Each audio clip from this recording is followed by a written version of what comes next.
Abay mga mare, kayo baga ay nakatikim na ng ginataang bagoong. Ay kung hindi pa, ay tara samahan ninyo akong magluto para naman malaman ninyo kung paano ito lutuin. O di baga mga mare, akala mo ka naman ay totoong chef? Ay alam ninyo mga mare, ay first time ko rin makatikim ng ginataang bagoong. Gawa ng alam ko lang sa bagoong ay ginigisa lang sa bawang sibuyas at kamatis. Nung nagluto nga si Nana ay doon ko lang nalaman na mas masarap palang gataan ang bagoong. Hindi ko nga naabutan na nagluluto si Nanay ng ginataang bagoong. Ang aking naabutan lamang ay yung naghahalo na, yung patapos na. Kaya naman kinabukasan nung inutusan ako ni Nanay na ako daw ang maggata noong bagoong ay medyo na-excite ako na kinakabahan at baka naman mapalpak. Sabi naman ng aking kapatid na si Sisi Raquel ay it's your time to shine, kaya naman ako'y dalian ang nagluto, di ba ga? Kaya naman habang ako ay nagluluto ay ibinidyo ko talaga para naman malaman ninyo kung paano lutuin ang isa sa pinakamasarap na ulam na natikman ko. Ay gana rin na nga, si Nanay nga ay pupunta sa kapilya o ay di wala akong mapapagtanungan kung ayos bagay yung aking ginagawa. Tinuro lamang niya sa akin kung paano lulutuin, kaya naman isip na isip ako kung tama bagay yung aking mga pinaggagawa.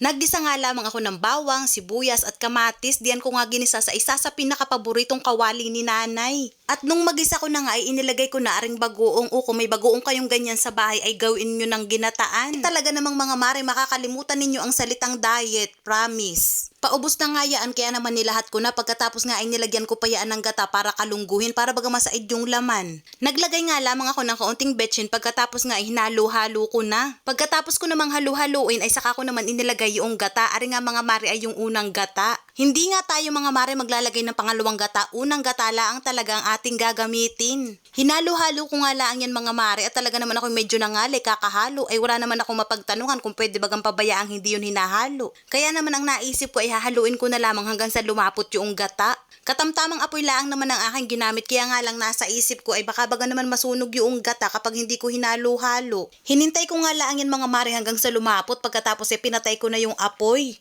Iya ay mga mare, talaga namang napakasarap ng ganyang luto sa bagoong. Subukan ninyo, ay talaga namang mapapalaki talaga ang inyong kain. Yung kapatid ko nga ang sabi sa akin ay siya nga daw ay nagda-diet at gaulo lamang ng pusa ang kinakain niyang kanin. Pero mga mare, nung natikman niya yan ay talaga naman naging gaulo ng tigir eh. Abay nakakailang damak nga kami ng kanin. Para bagang hindi ko maramdaman na ako ay nabubusog, pagkatapos ipapartneran mo ng pritong isda, iya ay talaga namang taob ang kaldero. Gaganahan ka talaga pagkain. Kaya naman mga mare, kung gusto ninyong makatikim ng ginataang bagoong ay magluto na kayo sa inyong mga bahay-bahay, iya ay napakasimple. At kung gusto naman ninyong may kaunting sipa ng anghang ay lagyan ninyo ng sili. At yun lang muna mga mare. Thank you for watching. Bye!